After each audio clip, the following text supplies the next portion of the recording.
यहाँ मीनिंग है chemical reaction. तो here in this unit we are going to discuss about speed of chemical reactions.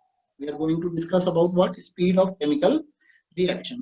तो chemical kinetics है क्या? The branch of chemistry which deals with the study of reaction speed, reaction के होने की जो speed है.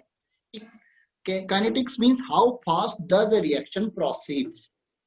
How fast मतलब कोई reaction कितनी तेजी से हो रही है, ठीक है। इससे साथ ही हम कभी कभी थर्मोडायनेमिक्स भी पढ़ते हैं। थर्मोडायनेमिक्स और केमिकल काइनेटिक्स में डिफरेंस क्या है बेटा? Thermodynamics deals with this concept that whether the reaction will take place और नॉट, मतलब कोई रिएक्शन होगी या नहीं होगी, इससे बात करता है थर्मोडायनेमिक्स। और केमिकल काइनेटिक्स बात करता है कि वो रिएक्शन होगी तो किस स्पीड से होगी, कितनी तेजी से होगी। ओके, तो chemical kinetics is the study of speed of reaction, study of speed of reaction means. अब इसमें हम क्या क्या पढ़ने जा रहे हैं इस यूनिट में? अभी तो जस्ट इंट्रोडक्टरी बात कर रहा हूं, हम क्या क्या पढ़ने जा रहे हैं केमिकल काइनेटिक्स में। केमिकल काइनेटिक्स में सबसे पहली चीज तो हम ये बात समझेंगे कि रिएक्शन की स्पीड को क्या क्या चीजें हैं जो चेंज कर सकती हैं। मींस इंपॉर्टेंट फैक्टर्स क्या क्या है, important factors which affect the rate of reaction. Means क्या क्या फैक्टर हैं? वो फैक्टर है आपके कंसंट्रेशन, पहला कि रिएक्टेंट की कंसंट्रेशन क्या है। मींस जो आप रिएक्टेंट ले रहे हैं उसका अमाउंट, उसकी कंसंट्रेशन ज्यादा है या कम है। नहीं। दूसरा फैक्टर इसमें है आपका, दूसरा फैक्टर है टेम्परेचर। टेम्परेचर बदलने से रेट ऑफ रिएक्शन चेंज होता है, जनरली बढ़ाने से बढ़ता है।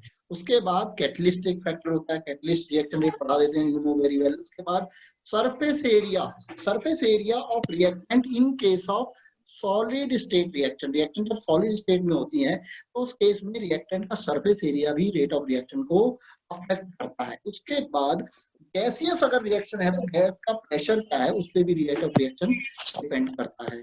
अब हम इस चैप्टर में केमिकल काइनेटिक्स पढ़ने में हम जो मेन बात करेंगे वो करेंगे rate of reaction.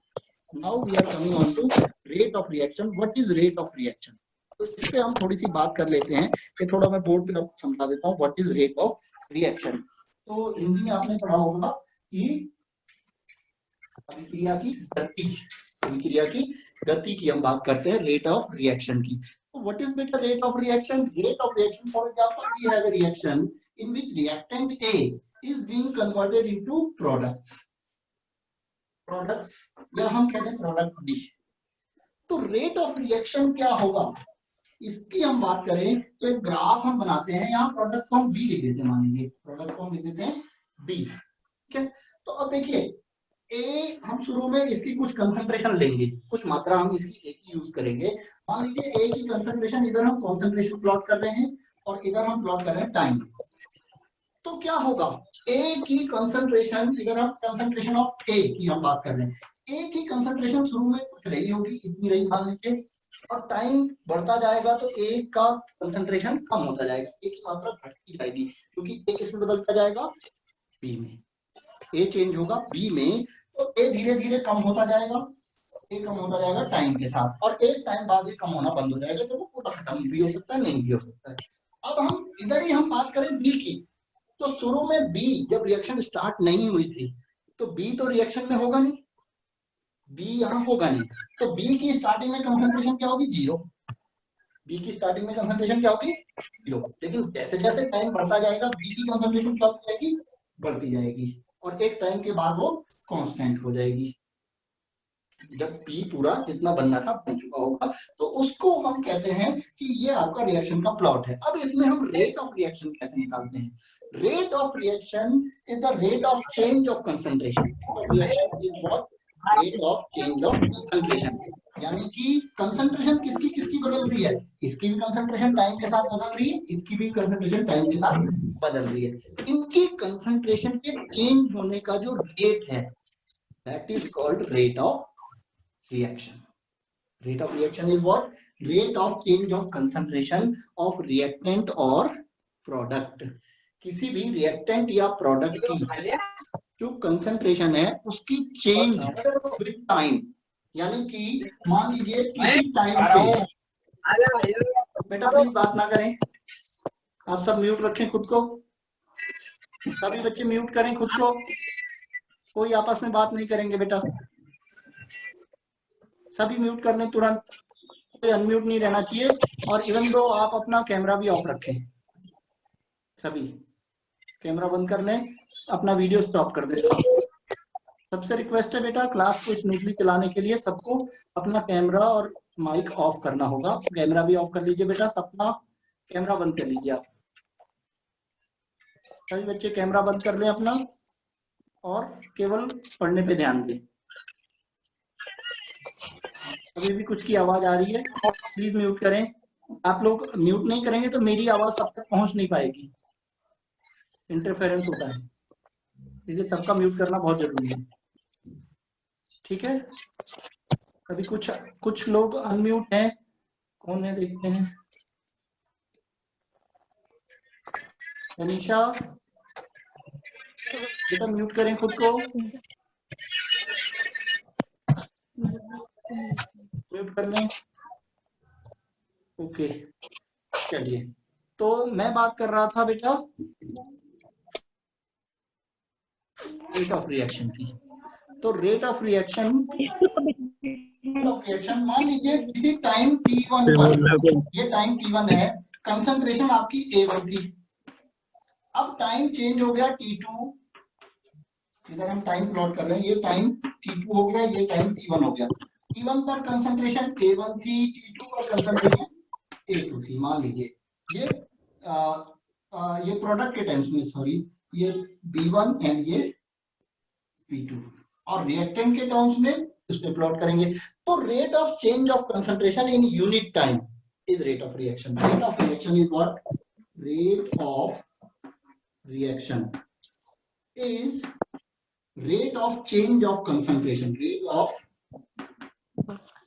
change of concentration in unit time. What rate of reaction? The concentration may be of reactant as well as product.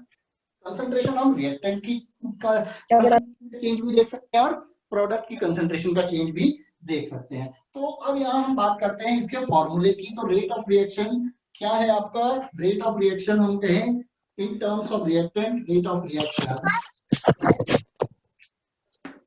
Equal to होगा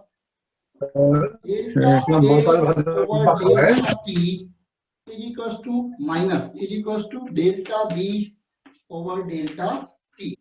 यहाँ पे एक चीज आपने समझनी है, डेल्टा एक है change of concentration of reactant over time taken, और ये change of concentration of product over time taken.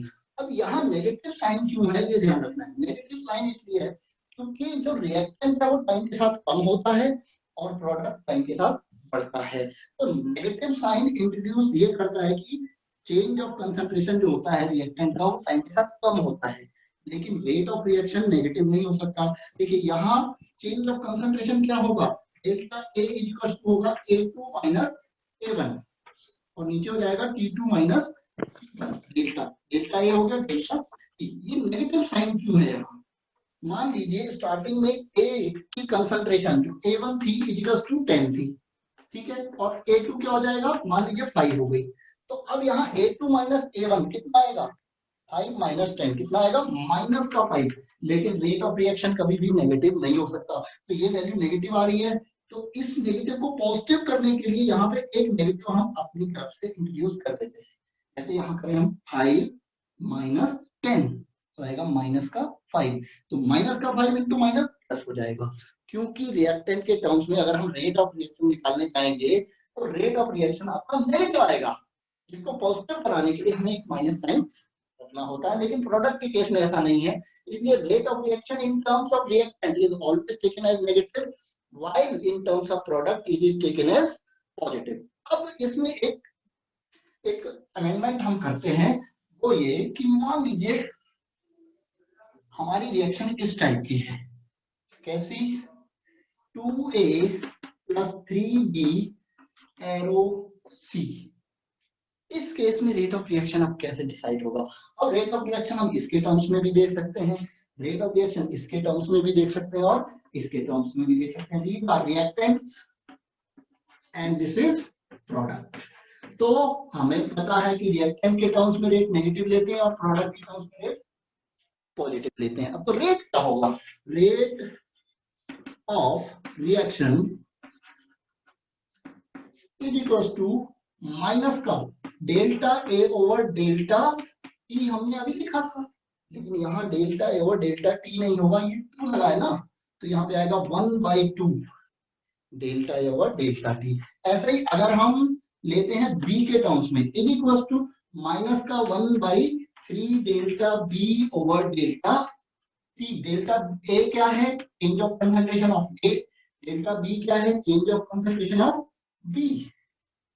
ये आपका, ये यहाँ पे अब समझने वाली बात क्या है कि जो भी स्टोइकियोमेट्रिक कोएफिशिएंट लगा होता है रिएक्शन में, वो उतने से डिवाइड करके रेट ऑफ रिएक्शन ऐसे हम, अगर 2 है तो 1/2 हो जाएगा, 3 है तो 1/3 हो जाएगा। इसमें कुछ नहीं है तो सीधे सीधे आ जाएगा delta C over delta T, और ये प्रोडक्ट है तो इसलिए यहाँ क्या आएगा? पॉजिटिव। तो रेट ऑफ रिएक्शन समझना सबसे पहले बहुत जरूरी है टू अंडरस्टैंड केमिकल काइनेटिक्स। ये तो बात हुई रेट ऑफ रिएक्शन की। अब हम केमिकल काइनेटिक्स की इंपॉर्टेंस क्या है थोड़ा सा ये जान लेते हैं। रेट ऑफ रिएक्शन इसमें हम पढ़ने वाले हैं, और रेट ऑफ रिएक्शन से पढ़ के फायदा क्या होगा। अब मैं इसकी बात कर रहा हूँ थोड़ी सी कि फायदा क्यों पढ़ रहे हैं रेट ऑफ रिएक्शन का। स्पीड, किस स्पीड से रिएक्शन हो रही है, उससे हमें क्या फायदा मिल रहा है। पहली बात, इसमें हम इस यूनिट को पढ़ने का मेन मकसद एक यही है कि हम ये जानना चाहते हैं कि किस कंडीशन में प्रोडक्ट ज्यादा से ज्यादा बनेगा। तो रेट ऑफ रिएक्शन पढ़ना पड़ेगा। रेट ऑफ रिएक्शन पढ़ के ही हम ये पता कर पाएंगे कि कौन कौन से फैक्टर्स ऐसे हैं जो प्रोडक्ट बनाने को फेवर करें। पहली चीज तो है। दूसरी चीज, प्रोडक्ट फॉर्मेशन इसके लिए बहुत जिम्मेदार है। प्रोडक्ट फॉर्मेशन, फॉर्मेशन की कंडीशंस हम जानना चाहते हैं कि कब ज्यादा होगी कब कम होगी प्रोडक्ट फॉर्मेशन। तो उसके लिए रिएक्शन, बच्चे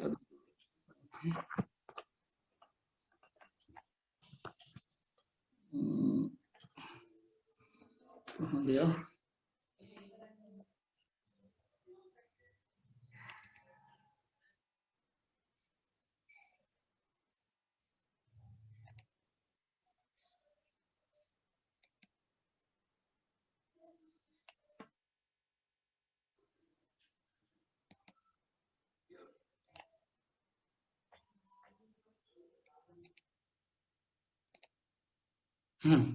तो मैं बात कर रहा था क्यों पढ़ रहे हैं। सबसे इंपॉर्टेंट चीज जिसके लिए केमिकल काइनेटिक्स पढ़ी जाती है, to understand the reaction mechanism.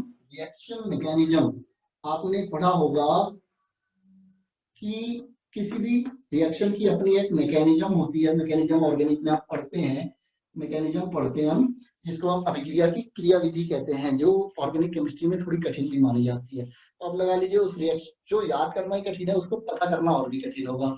तो ये पता चलता है केमिकल काइनेटिक्स से। आप जानते हैं कोई कोई अभिक्रिया एक स्टेप की होती है, कोई 2 स्टेप की होती है, कोई 3 स्टेप की होती है।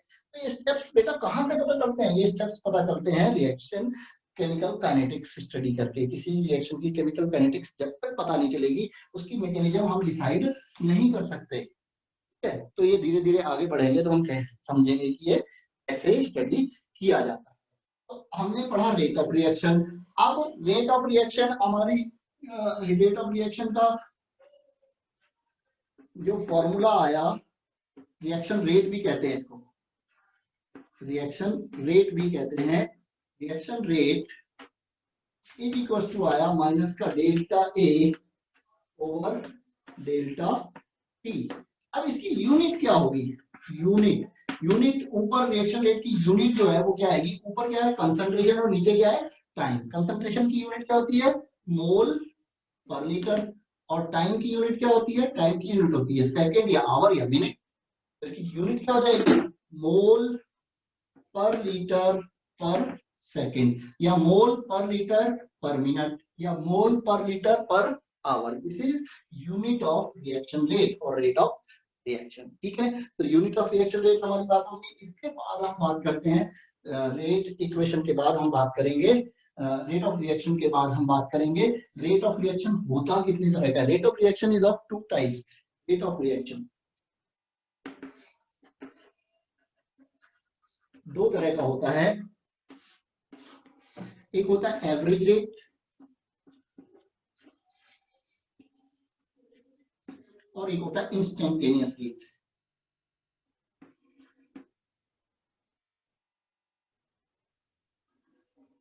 एवरेज रेट और इंस्टेंटेनियस रेट। एवरेज रेट और इंस्टेंटेनियस रेट क्या है? रेट मैंने पहले ही बताया, रेट का मतलब स्पीड है। यहाँ रेट का मतलब क्या है? स्पीड है। स्पीड मींस कोई रिएक्शन कितनी स्पीड से चल रही है, उसको हम क्या कहेंगे? रेट ऑफ रिएक्शन कहेंगे। तो एक बार के लिए रिएक्शन को, एक बार के लिए हम कोई गाड़ी मान लेते हैं, मैंने मान लिया ये गाड़ी दिल्ली जा रही है, ठीक है, मान लेते हैं, क्या है मानने में, क्या है, जा रही है। तो इसकी स्पीड, ये आपका रिएक्टेंट है, ये प्रोडक्ट है, ये यहाँ हमारे दोरहाट पे है और पहुंच जाएगी दिल्ली। तो ये किसी स्पीड से जाएगी, लेकिन यहां से जब चलेगी और दिल्ली जब पहुंचेगी, क्या इसकी स्पीड एक ही होगी? नहीं, अलग अलग टाइम पे अलग अलग स्पीड होगी। लेकिन ओवरऑल यहाँ से यहाँ पहुंचने में जितना टाइम लगा और जितनी डिस्टेंस है, स्पीड कैसे निकालते हैं? डिस्टेंस अपॉन टाइम टेकन, कितना डिस्टेंस ट्रेवल किया और जितना टाइम। तो वो जो रेट स्पीड आएगी वो एक आएगी, जिसको हम क्या कहेंगे? एवरेज स्पीड या एवरेज रेट। ऐसे ही रिएक्शन के लिए होता है। कोई रिएक्शन हो ए से बी, बहुत लंबे टाइम में जितनी स्पीड से रिएक्शन चली होती है, टाइम t1 और टाइम t2, जब टाइम t1 और t2 में जब हम रिएक्शन रेट निकालते हैं, टाइम जब ज्यादा हो, तो जो रिएक्शन रेट आता है उसे कहते हैं average rate of reaction. Mean when rate of reaction is calculated in large time interval, बड़े टाइम इंटरवल में जब हम रिएक्शन रेट कैलकुलेट करते हैं, तो उसको हम क्या कहते हैं? Here average rate, average reaction rate. अब मान लीजिए यहां से ये गाड़ी निकली, गाड़ी थोड़ा आगे पहुंची, तो वहां जाके इसकी स्पीड कुछ खास थी किसी गिवन टाइम पे, कि कहीं पे चल रहे थे तो वहां स्पीड कुछ और होगी, थोड़ा आगे गए वहां स्पीड कुछ और होगी। तो किसी पर्टिकुलर टाइम, इंस्टेंट, इंस्टेंट मतलब किसी खास समय पे जो स्पीड होती है किसी रिएक्शन की, उसको कहते हैं इंस्टेंटेनियस रेट। तो इंस्टेंटेनियस रेट के लिए हमारी कंडीशन क्या होती है? कि delta T tends to zero, means time interval बहुत छोटा हो। बहुत छोटे टाइम इंटरवल में जब रेट ऑफ रिएक्शन निकाला जाता है, उसको कहते हैं इंस्टेंटेनियस रेट। फॉर एग्जाम्पल, जो हमने ग्राफ की बात की थी, तो मैं ग्राफ को फिर से थोड़ा डिस्कस करूं यहाँ। तो ग्राफ हमारा यहाँ पे बना लेते हैं। देखिए ये है, ये है, ये टाइम t1 है, ये टाइम t2 है। यहाँ कंसंट्रेशन a1 थी, यहाँ कंसंट्रेशन a2 हो गई। तो a2 minus a1, t2 minus t1 करके जो रेट निकालेंगे वो कौन सा आएगा? एवरेज रेट आएगा। वो कौन सा रेट आएगा? एवरेज रेट, क्योंकि t1 और t2 में बड़ा टाइम इंटरवल है। लेकिन इस पर्टिकुलर, किसी खास पर्टिकुलर टाइम पे, यहाँ पे जो रिएक्शन रेट होगा किसी गिवन टाइम पे, जो रिएक्शन रेट होगा, दैट इज कॉल्ड इंस्टेंटेनियस। ऐसे टाइम इंटरवल जीरो हो जाएगी, t1 t2 का जो गैप है वो जीरो के आसपास हो जाए, यानी कि टाइम इंटरवल जीरो हो जाएगा, यानी किसी गिवन टाइम पे हो जाएगा। तो किसी गिवन टाइम पे जो रिएक्शन रेट होता है इंस्टेंटेनियस रेट ऑफ रिएक्शन कहते हैं। और बड़े टाइम इंटरवल में जो रिएक्शन रेट होता है उसको हम क्या कहते हैं dear? Instantaneous rate. For example, यहाँ मैं फॉर्मूला लिखूं, rate of reaction is equal to rate, हम कहें रेट कौन सा? एवरेज, इज इक्वल टू क्या होगा? माइनस का delta A over delta T. लेकिन जब delta T tends to zero हो जाएगा, तब रेट क्या होगा? Rate will be instantaneous rate, INST लिखा है, इज इक्वल टू माइनस का DA ओवर DT। यानी कि जब इंटरवल, दो चीजों का डिफरेंस बहुत कम होता है, छोटा होता है, तो उसको डिफरेंशियल डी से दिखाते हैं, डेल्टा से नहीं दिखाते। तो differential in means when this difference between t1 and t2 is very small, means tends to zero, near to zero, then delta will not be shown, we will show d, da and dt हम दिखाएंगे। ठीक है, तो ये average और instantaneous rate का फर्क समझ गए। एवरेज और इंस्टेंटेनियस रेट को निकालने का एक और तरीका है, इसको ग्राफिकल मेथड कहते हैं। अब मैं प्रोडक्ट के टर्म्स में, ये जो अभी ग्राफ बनाया था ये रिएक्टेंट ए के टर्म्स में था, अभी मैं प्रोडक्ट के टर्म्स में बात करूं तो ऐसे ऊपर को जाएगा, क्योंकि प्रोडक्ट टाइम के साथ बढ़ता है और रिएक्टेंट टाइम के साथ बढ़ता है। तो रिएक्टेंट का ग्राफ नीचे को आता है और प्रोडक्ट का ग्राफ ऊपर को जाता है। अब यहाँ पे मैं बात करूं, T1 टाइम था, B1 कंसंट्रेशन थी, T2 टाइम हो गया, B2 कंसंट्रेशन हो गई। अब अगर हम B2 minus B1, T2 minus T1 को डिवाइड कर दें तो एवरेज रेट आ जाएगा। लेकिन हम एवरेज रेट नहीं निकालना चाहते, मैं छोड़ देता हूँ एवरेज की बात, हम निकालना चाहते हैं इंस्टेंटेनियस रेट। तो इधर हमारी है कंसंट्रेशन और इधर है टाइम। तो किसी पर्टिकुलर टाइम पर, यहाँ पर टाइम पर हम निकालना चाहते हैं इंस्टेंटेनियस रेट, तो हम इस पे एक टेंजेंट प्लॉट करते हैं। टेंजेंट जिसको हम हिंदी में कहते हैं स्पर्शरेखा। क्या कहते हैं? जिस बिंदु पे हम, जिस टाइम पे हम इंस्टेंटेनियस रेट निकालना चाहते हैं, तो वहां पे स्पर्शरेखा यानी कि टेंजेंट प्लॉट करिए और उस टेंजेंट में आप एक ट्राइंगल बना दीजिए। ऐसे एक ट्राइंगल बना देंगे तो ट्राइंगल में ये ए बी सी कहें तो A B upon B C is equal to instantaneous rate.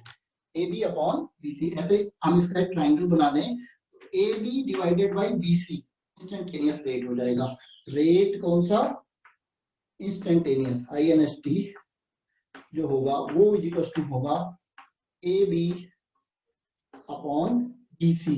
इसकी जो स्लोप होती है, इसकी स्लोप ऐसे निकलती है, B upon B C is equal to slope. Slope से निकल जाता है इंस्टेंटेनियस रेट। ठीक है, तो ये रेट की बात थी। अब हम बात करेंगे रेट लॉ की। रेट लॉ, इसका जो केमिकल काइनेटिक्स का हमारा अगला टॉपिक है, दैट इज रेट लॉ।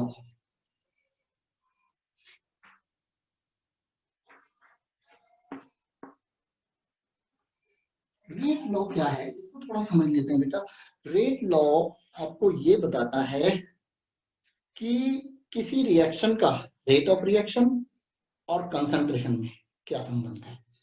संबंध तो है, अभी हम देख रहे हैं संबंध क्या है। रेट ऑफ रिएक्शन डिपेंड करता है किस पे? रिएक्टेंट की कंसंट्रेशन पे एज वेल एज प्रोडक्ट की। लेकिन यहाँ पे हम केवल बात करेंगे रिएक्टेंट कंसंट्रेशन, रिएक्टेंट कंसंट्रेशन। यहाँ प्रोडक्ट कंसंट्रेशन नहीं लेते कभी भी, रेट लॉ में ध्यान रखेंगे। रिएक्टेंट की कंसंट्रेशन लेते हैं। रिएक्टेंट कंसंट्रेशन का संबंध रेट ऑफ रिएक्शन से ही, रेट ऑफ रिएक्शन से क्या है उसको हम कहते हैं rate law. Means rate law is the expression which shows the relation between concentration of reactant and rate of reaction. ठीक है, रेट लॉ कहलाता है। And this is experimental relation, मतलब कि कई बार क्या होता है कि हमारा जो रिएक्टेंट है बी में चेंज हो रहा है। अब आपने ए की कंसंट्रेशन बढ़ा दी, रेट में फर्क पड़ गया, तो उसको रेट लॉ में कंसीडर करेंगे। रेट पे फर्क नहीं पड़ा तो भी रेट लॉ में कंसीडर करेंगे। तो रेट पे कैसा फर्क पड़ रहा है ए की कंसंट्रेशन बदलने का, इसको हम कहते हैं रेट लॉ। रेट लॉ कैसे कैसे हो सकते हैं इसके लिए, रेट लॉ इस रिएक्शन के लिए रेट लॉ हो सकता है, ये हो सकता है रेट ऑफ रिएक्शन या रिएक्शन रेट लिखें, rate of reaction is equals to K into concentration of A to the power 0 भी हो सकता है, 1 भी हो सकता है, 2 भी हो सकता है, 3 भी हो सकता है, कुछ भी हो सकता है। जो होता है अगर वही हमने यहाँ पावर लिख दी तो ये एक्सप्रेशन क्या कहलाएगा? This expression will be called rate law.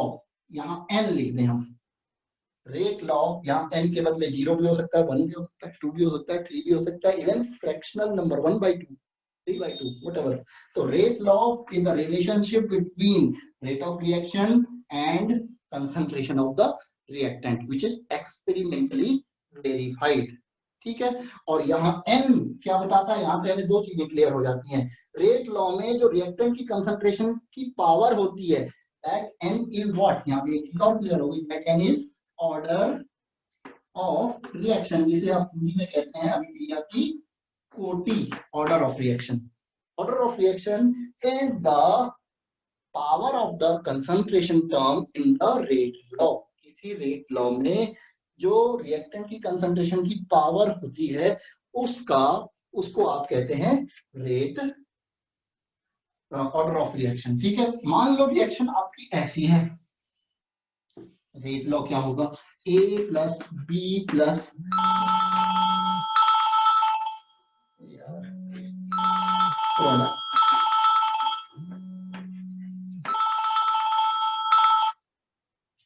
तो ऐसी रिएक्शन है, तो इसके लिए रेट लॉ क्या होगा, रेट लॉ होगा rate is equal to K into concentration of A to the power n and B to the power concentration of B to the power m। मतलब किसी तरीके से ये किसी न किसी तरीके से डिपेंड होगा B पर और किसी न किसी तरीके से रेट डिपेंड होगा A पर। तो n और m दोनों मिलकर ऑर्डर बनाएंगे, order of reaction will be equal to n plus m, दोनों को जोड़ेंगे। तो order of reaction is what, the power sum of powers of concentration terms in the rate law. किसी भी रेट लॉ में जो कंसंट्रेशन टर्म्स की powers का सम होता है उसको हम कहते हैं ऑर्डर ऑफ रिएक्शन, अभिक्रिया की कोटि। ठीक है, तो जो है इसके बाद हम बात करेंगे रेट लॉ के बाद ऑर्डर की ही। तो रेट लॉ की एक खास बात होती है, रेट लॉ की खास बात क्या होती है, एक्सपेरिमेंटली वेरीफाइड होता है। एक चीज मैं यहाँ पे आपको समझा दूं, रेट लॉ और लॉ ऑफ मास एक्शन में थोड़ा फर्क है। कई बार आपसे रेट लॉ पूछा जाता है तो आप रिएक्शन से देख के लिखते हो। फॉर एग्जांपल हमारे पास कोई रिएक्शन है N2 प्लस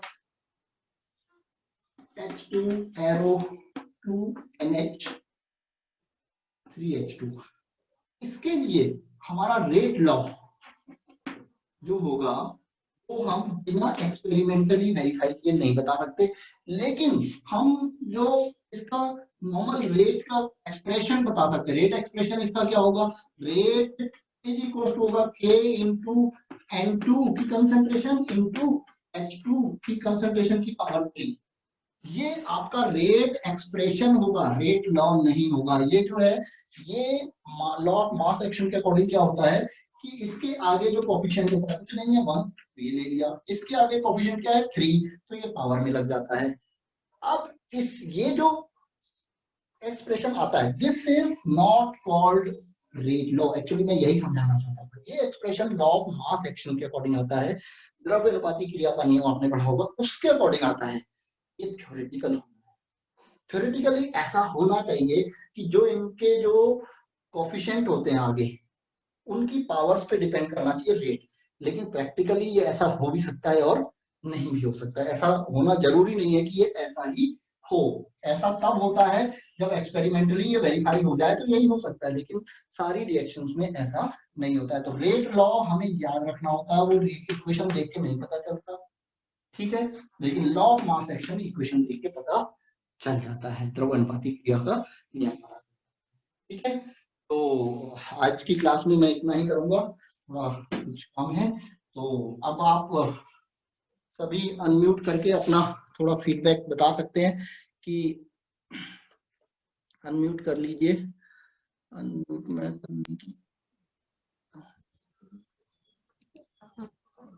अनम्यूट कर लीजिए, किसी को कुछ बात करनी है, कुछ इंपॉर्टेंट है तो बोल सकते हैं आप। खुद को अनम्यूट कर लीजिए।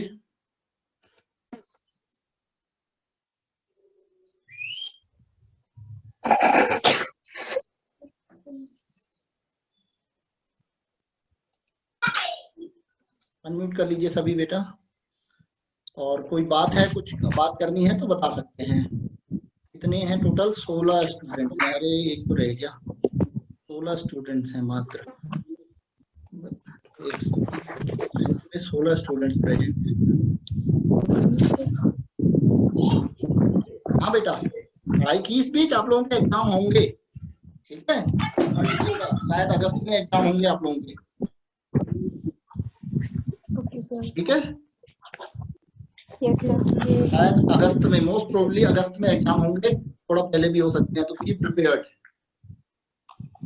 ठीक है। इस बीच तो पढ़ा नहीं होगा आप लोगों ने, पढ़ा जी, पढ़ा था, पढ़ा था। नहीं बोले।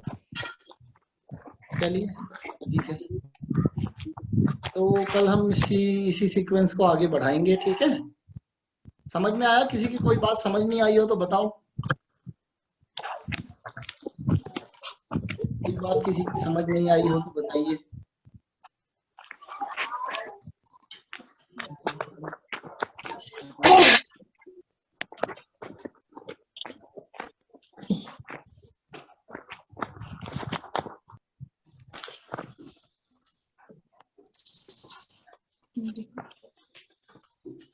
सर ये भेज दो ना, रिकॉर्ड कर।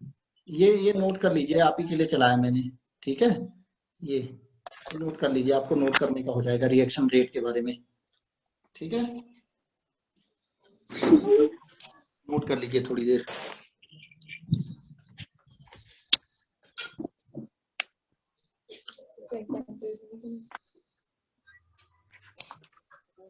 में आया बेटा सबके? Yes sir.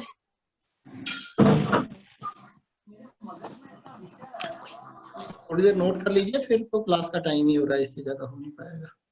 ठीक है, यस सर।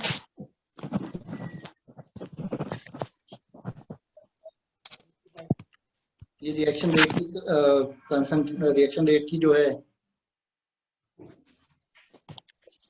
डायग्राम है, आप देख सकते हैं, इसको बना सकते हैं, बनाना है तो थोड़ी देर।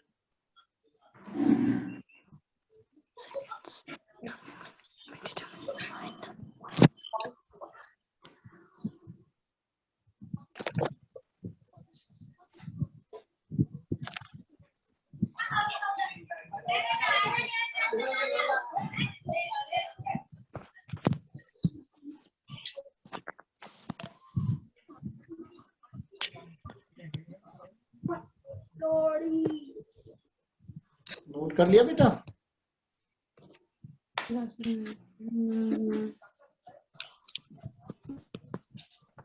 ट्राई करिए, एग्जाम होंगे। हाँ, ये चीज सोचने मत रही है कि एग्जाम नहीं होंगे, ना हो तो वो अलग बात है, लेकिन अगर आप तैयार रहेंगे एग्जाम होंगे तो दिक्कत नहीं आएगी। और आप इस तैयारी से रहे कि एग्जाम नहीं होंगे और इनकेस हो गए तो प्रॉब्लम आ जाएगी फिर। ठीक है।